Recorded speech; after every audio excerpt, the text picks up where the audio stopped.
Hello, this is the Module 6 Scouting Report Next Steps presentation.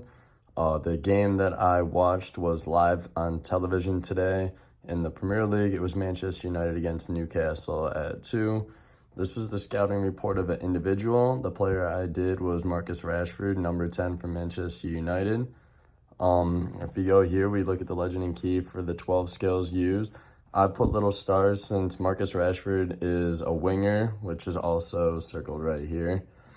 He is a winger that needs these skills the most. So although his overall might be 45 out of 60 based on his overall performing, he did do really well in these starred areas, and that's why he was one of the best players on the field. He scored 1 goal and drew a penalty for the team. Next to each of these 12 skills, I also wrote little things that were kind of either highlights or an overall summary of what he did during the game. So, for example, for shooting, he got a 4 because he scored 1 goal. Dribbling, he was fouled in the box and drew a penalty, which his teammate scored. I gave him a 4 there. And he was also beating players 1v1 down the wing a lot.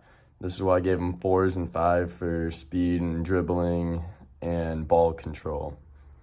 Overall, I put at the bottom his main notes from the game. He played well 1v1 down the wing, said that he used speed to beat these defenders 1v1, scored 1 goal and drew 1 penalty.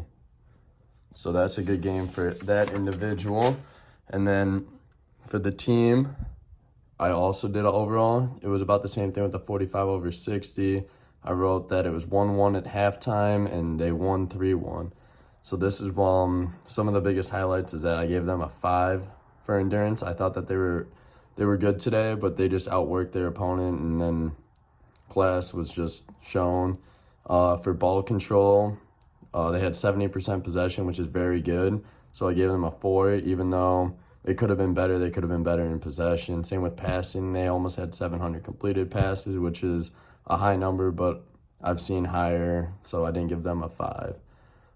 They didn't score off of any crosses. That was something I gave them a 2 on. They didn't really attempt too many either.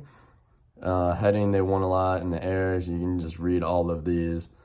But in summary, in the notes, I wrote the most important things I got out of scouting this team. This was that they controlled the middle of the field. They had 2 CDMs and a center attacking mid, 3 in the midfield, very tight. And they just compact defensively. So I said, if we played them, we should attack on the wings of the field, and this is one of the things that I'll show you later. They scored 2 late goals in the game due to having higher fitness and just working harder than an opponent. So I'd want to work on conditioning and fitness that week before we play Manchester United. And they did score through a defensive gap, Newcastle, the team they were playing. And I noticed that there were a couple of these gaps throughout the game, but Newcastle didn't quite have the ball enough, or like the players really, to go through these gaps enough. So attacking through these gaps and making runs is another thing that we would want to do in preparing for this team. That's what I wrote more about here. For the examples of drills from the report, it's basically just repeating what I said. I gave some examples of these drills that we could do. An example for attacking down the wings would be performing overlapping runs against 50% defense, just to get in the hang of it, and then that will obviously progress during the week.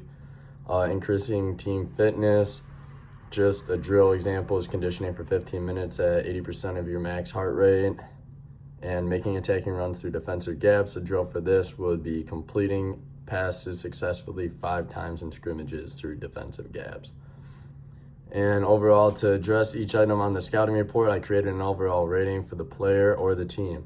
This overall rating was based off the 12 skills, all on a 1 to 5.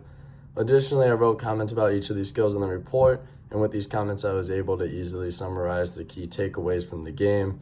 These takeaways included that when preparing to play Manchester United, our team should focus on controlling, attacking down the wings, and playing through the defensive gap shown, as listed as the 3 above.